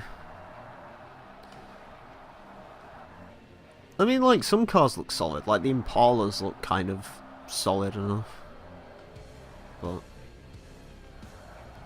then again, I think America probably put more attention and care into building, like, their large family cars than building fucking econo boxes. Because econo boxes are basically cheap sip gas, aren't they? Mm. well, econo boxes are like cheap and sip gas. Meanwhile, you've got like your big cars are supposed to actually do other things, like your Caprices and we your need something to carry our not as big families anymore. Impalas and whatever. Yeah, but America still exists that it needs huge fucking cars for some reason. Then again, people in this fucking country do. There's some stupid fucking cunt who parked next to me in a Spa fucking car park the other day and blocked all my visibility off because she drove a fucking S-Max, a Ford S-Max, which is like a big 7-seat thing, with fucking tinted windows. She gets out of it and she's got one fucking child. I mean, if there's one thing I like my truck about, is I can see over the fucking SUVs. No, but it's like, because she literally parked, like, perpendicular to me, and had tinted fucking windows in this stupid fucking 7-seater S-Max when she had one child. I hate people who are like, oh, well, I've had a kid, time to buy a fucking people carrier now. It's like, you don't need a people carrier to haul around a fucking child. What the fuck happened back there? I'm just fucking driving along and I see a load of cones just fly past me. And a Ferrari apparently trying to have a fight with me. I don't know if you have these, but on our off ramps we have stop signs. No, we fucking stop signs are rare as fucking England. Yeah. And usually when we're going left, we veer to the left, and when people are going right, we veer to the right. Mm. And when you're on the left, you have to look at two places. Right. Actually, either side. You can't see if there's a car right next to you. Right. On that side. Yeah. And at least with the truck, you can see either over a car or through the window. If there's a car coming on that side, if you're going left. Yeah, because in the Firebird you've been like fucking door line level, right? Yep. Yeah, I can't fucking be. The problem is I can't be in a car that fucking low because it freaks me the fuck out. That being said, I sat in a modern MX-5 ND a while ago, and I literally had to crawl out of it. Like, it fucking hurt to be in something that low. It was comfy once you was in it, but like getting out of it and shit, and it was like a wake-up call for me because I was like somewhat considering an MX-5 at some point, and I was just like, I can't deal with this. Hence why fucking I own. To be fair, it's fine for me because I only buy fucking old man cars anyway, so. It's fine until you get to the end of the work week when you're really tired. Yeah, well, it's like you speak to someone whose fucking literal dream favourite car of all time is a Volvo 850R wagon, so. Ugh. It's not exactly a low-slung sports car, is it? I looked at the Ford GT, and I looked down and I'm just like, no, can't get into that. The thing is, I can fit into it because I'm small. The problem is, it's just fucking, just something about it, and plus as well, I'm like fucking the least, I don't know, movable, flexible person in the world, so those things don't suit me. I mean, hence why I'm gonna buy a fucking Honda Accord. I mean, come on. But I'm 6'3" and most of it is a leg. That's, for me, it's a long way down. You see, I'm 5'6", so I don't have any of those issues. Yes. Because English people are small. Mostly. You get like them odd freak fucking natures that are like 6 foot something, but for the most part, English people are small. Fucking arm itches. So the issue with going to America, I'd be a small person. But it's fine. I think the average height is like 5'7" anyway. 5 foot what? 7. Really? Yeah. I thought Canadians were like big fucking husks of men. Like cut from the finest pieces of Scott Steiner and Braun Strowman. Especially where you're from. Ew. Oh god. I would assumed everyone from like where you are, like if you don't have a beard that touches your fucking nipples, you get thrown out. No, most of our people are like 60. Oh. and plaid shirts and Canadians. Real Canadians. Fucking Like Kid 60 Canada. Like 60 and sort of racist. How can you be racist in Canada? Your country is literally half French, half English. Like, unless you're racist to Mexicans, it's a bit difficult. Black people. Oh. But actually, yeah, I guess that makes sense. I don't think I've seen that many black Canadians, I've got to be honest.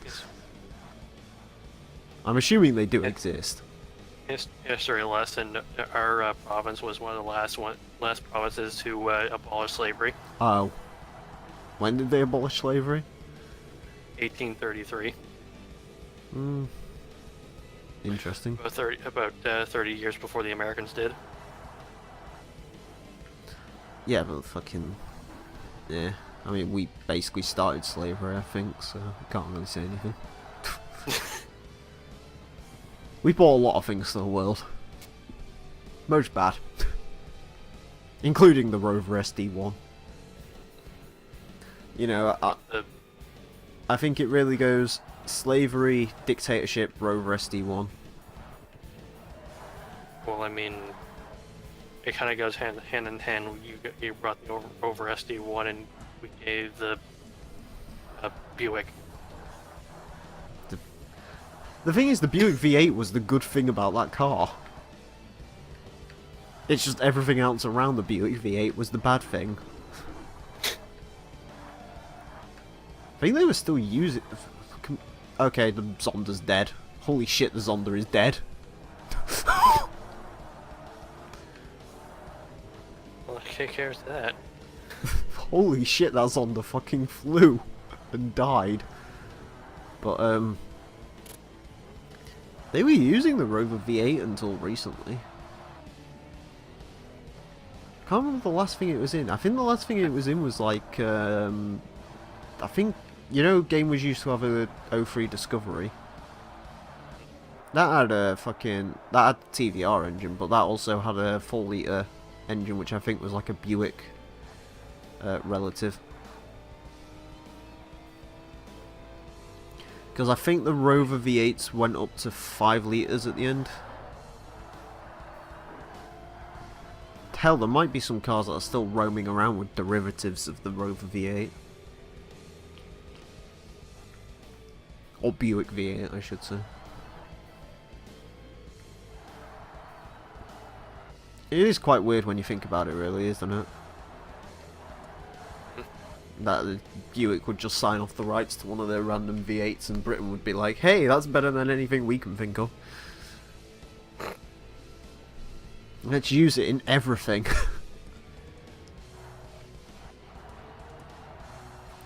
Yeah, it was the best engine Britain ever got. Yeah. Nah, I don't know what you're talking about. The best engine you never got was the fucking, Duratec Kent. E. No, Kent. yeah, maybe the Kent, actually. Is the Kent the Anglia engine? Yeah. Yeah. Everyone loves the Kent engine. Or the Or the cunt fucking- engine, as I like to call it. Or the best engine two companies could ever fucking slap together. Go The on. Tritec. Oh no, you know what engine you really needed? What? You really needed the Duratec D. That's the one you needed. I think it was the Duratec D. Or no, it was the Endura E, I think. Ford's first attempt at a diesel engine. Or first attempt at a petrol car, like the Escort had it, and it was awful. And then they finally figured out how to make the Duratec DDCI units, and they were okay. You could have gotten their first attempt at a diesel. The Oldsmobile diesel. Yes. Fucking, I'm sure someone out. Yeah, but you see, do you know what most diesel engines in Europe are, don't you? What? Every fucker just bought the rights to the fucking Peugeot diesel engine.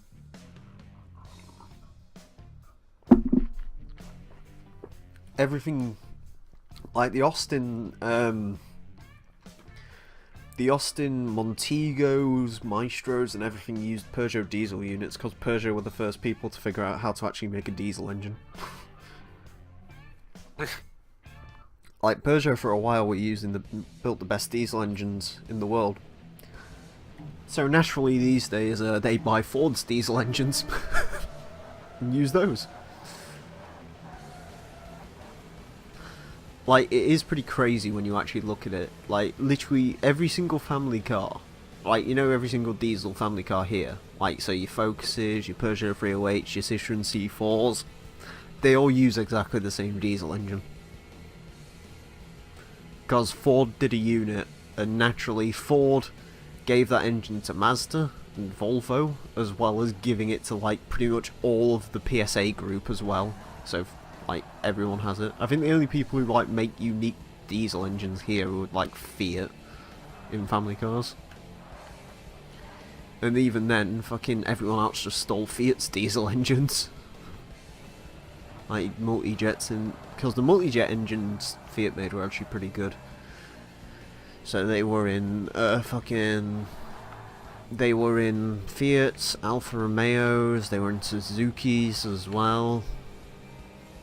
They were in all sorts. Do you know, actually, come to think of it, I don't think the Japanese... Did the Japanese really do any diesel engines, come to think of it?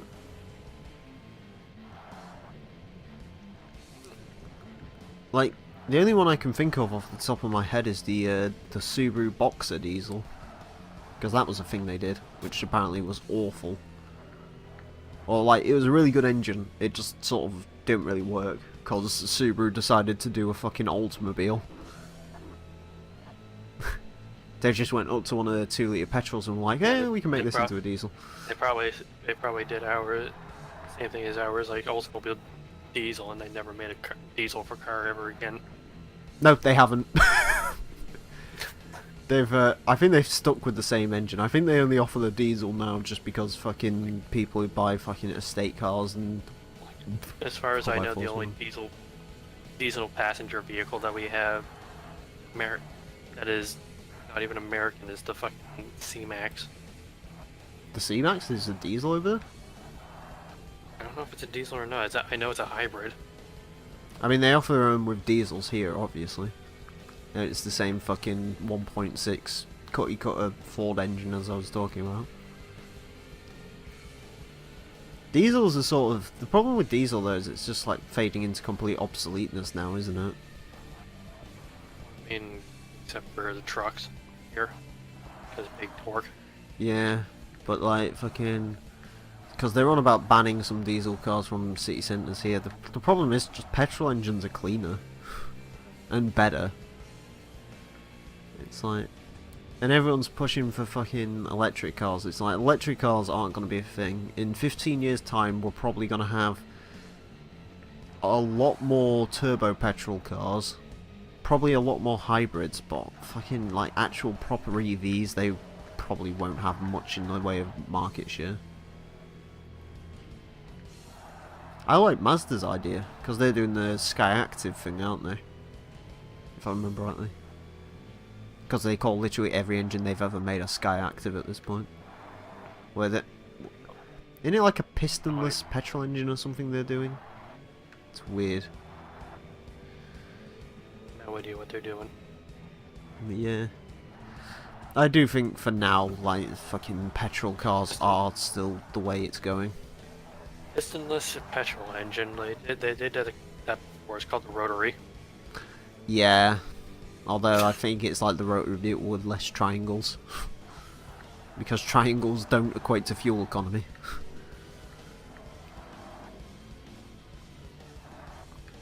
The thing is though, I do... Don't get me wrong, I do like really like modern day naturally aspirated engines because they are different, but...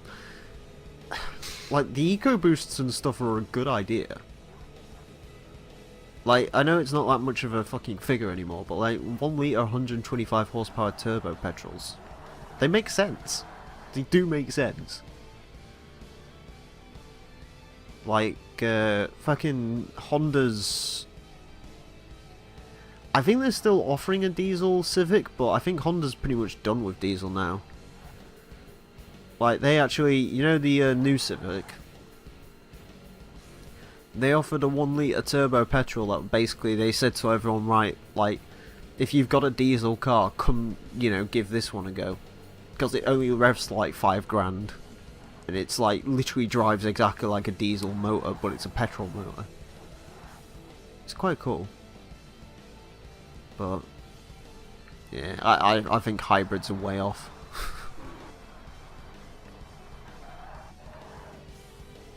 And there's only one hybrid at the moment I'd actually buy, so that's an issue. Hybrids are only for people right now that don't really care. I mean, the thing is, hybrid makes sense. Electric cars at the moment don't make sense, especially considering there's no charging points around here. Like, the only electric car that makes sense here is the Nissan Leaf. And I don't even know if they've got charging points for them currently. Because, like, fucking Teslas... Nope, there's no Tesla fucking dealers around here. This is way too poor for Teslas. Even though I do see quite a lot of them. Do you know what my favourite bit about Tesla is? You know the new Model X? What about it? I've seen them a few times. I'm not gonna lie, I mistake them for Vauxhalls. Like... I'm being dead serious, right? Look at the Model X's front end, yeah? And then look at the front end of a brand new Vauxhall Insignia. They look exactly the same. Like, if one's barreling towards you, they look, like, exactly the same. But then, you know, Tesla doesn't want to be a thingy, does it? Tesla doesn't even really want to make cars, do they? I think the whole point of Tesla is it's supposed to be... Tesla's basically mantra at the moment is they're trying to make it so everyone just has one universal charging point, if that makes sense. Like, you know how in like the 90s and stuff, before everyone like settled on USB, there was like all these different types of connectors and shit. Yes. Yeah, that's what it's like with electric cars at the moment, and Tesla's basically only exists or one of Tesla's main goals is to get everyone to use exactly the same charging point. They're not even around to really build cars. That's what they want to do. Which, as much as I fucking don't like Elon Musk and I think he's a dick, it's a good idea. It is a good idea to sort of unify that shit. Because I almost feel bad for them people, you know, people who are like, oh my god, I just spent 40 grand on an electric fucking Mitsubishi Outlander, wait, where am I supposed to charge this? But, then again, is electric the future, because electric fucking kills polar bears, or so we've been told. It's weird, it's very weird.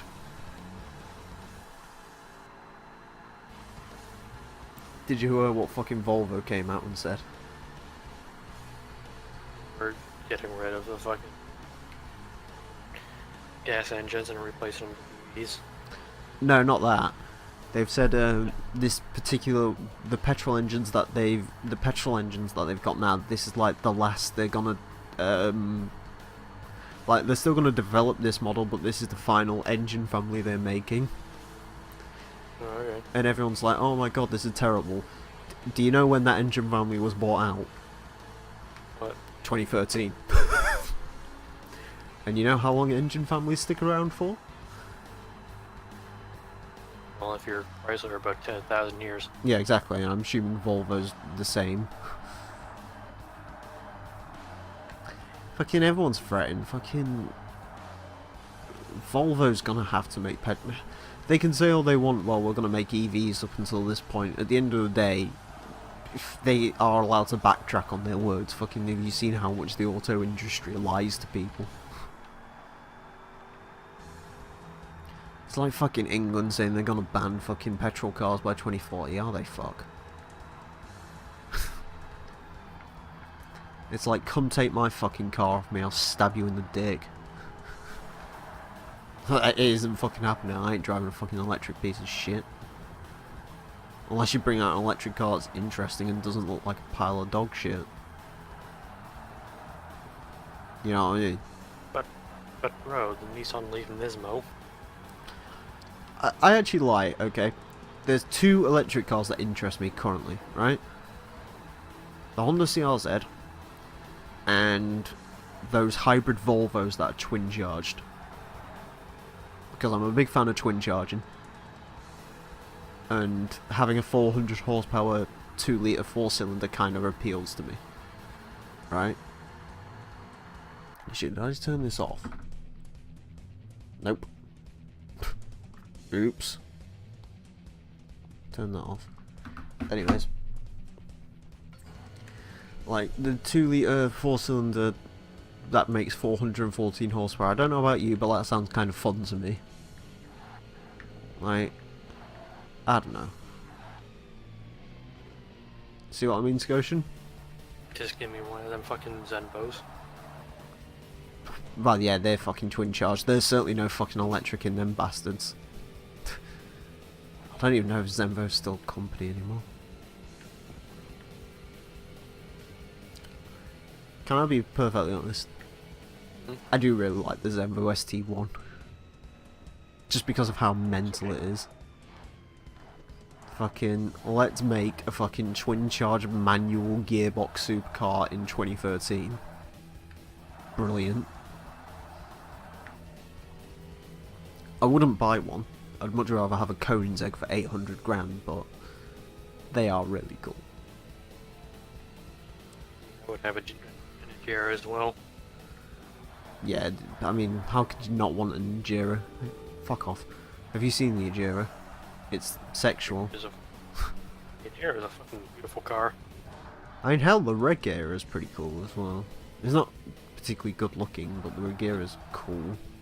The Regera is cool. I'm kind of fond of its little fucking electric boogaloo of a transmission that's going on. It's interesting. If nothing else. Because it's weird, is it? Do you know what my favourite bit about that gearbox is? The more you read about it, the less it makes sense. Somehow it works. Yeah.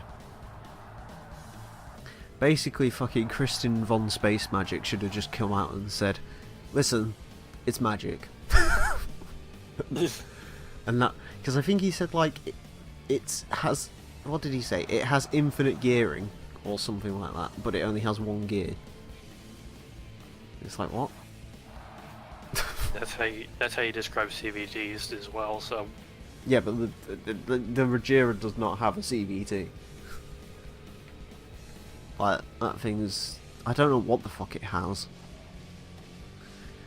It's like an electric car, really, isn't it? Because electric cars don't have gearboxes, do they? I mean, electric motors drive the fucking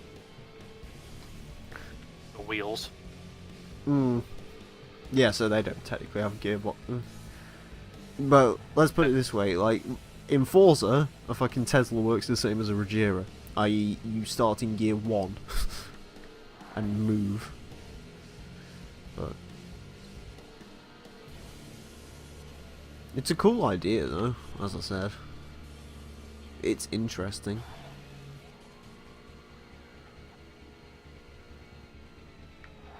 I like the Jera more for that reason. Oh, I think the Agera is a much better looking car. And also it's, in my mind, I mean, fucking 1-to-1's probably the best car on the planet right now, so... like, all things considered. I can't wait to see about that thing, though. You know, that silly clickbait bullshit article is like, Koenigsegg's making an SUV. No, they're not, because the Koenigsegg doesn't care about money. Well, then it said about Koenigsegg making a 4-door saloon car. That I'd kind of like to see. I want to see what the fuck that is. Like, can you imagine if they just like, listen, here at Koenigsegg, we accidentally built the best supercar in the world.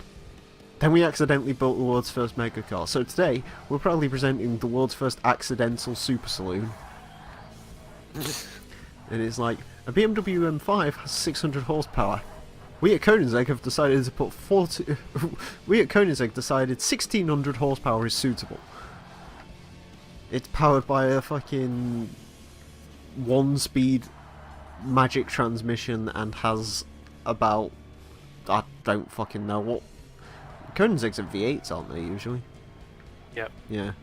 This has got a V8 with like 25 turbos and 25 superchargers. And then Vector's just like, oh, you didn't know? Vector's just like, look at us, we built Vector's been behind us this whole thing.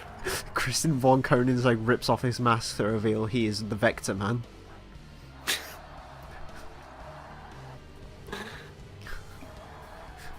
Either that or like Bugatti like sat there like introducing a new special Chiron to its investors. All of a sudden, main man of Bugatti pulls off mask, reveals he is the man of Vector, and pulls the fucking cover off the Chiron to reveal it's actually the Vector WX8.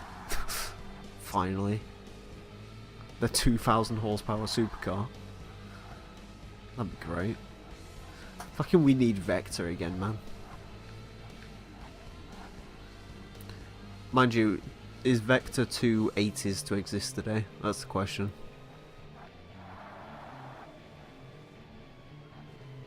Like, is Vector 2 is Vector 2 awesome for this time period? Vector is too awesome for this time period. Exactly. Like, can you imagine fucking someone going up to say, "Well, Mr. Wiegert, got a question for you." I don't think it's Wiegert who owns Vector anymore, but I digress. Well, listen, when are you releasing your next supercar? Will it be powered by electric? Electric? What the hell kind of company bullshit is that? This car is powered by a 10-liter V8 motor. Ain't no sissy bitch turbos. Fucking great. What about a hybrid system? The fuck you say? Is that a damn new McDonald's burger? Anyways, discussion. It's Yay. done! And we did well, I think. What do you think? Do you think we did well? I can go to bed and die now. Hey look, it's the wrong livery. Because this is the right livery. I mean, yeah, but this says it's the 99. This is actually the 98 livery. Oh. And also, I think the real car was sponsored by Esso, but never mind. Can't show that in America for some reason. I don't know why America thinks a gas pump is racist, but there you go. Anyways, next time round we're finishing the professional league off with the RP1 Championship. So join us for that. Until then, farewell. Don't tell me what it's like.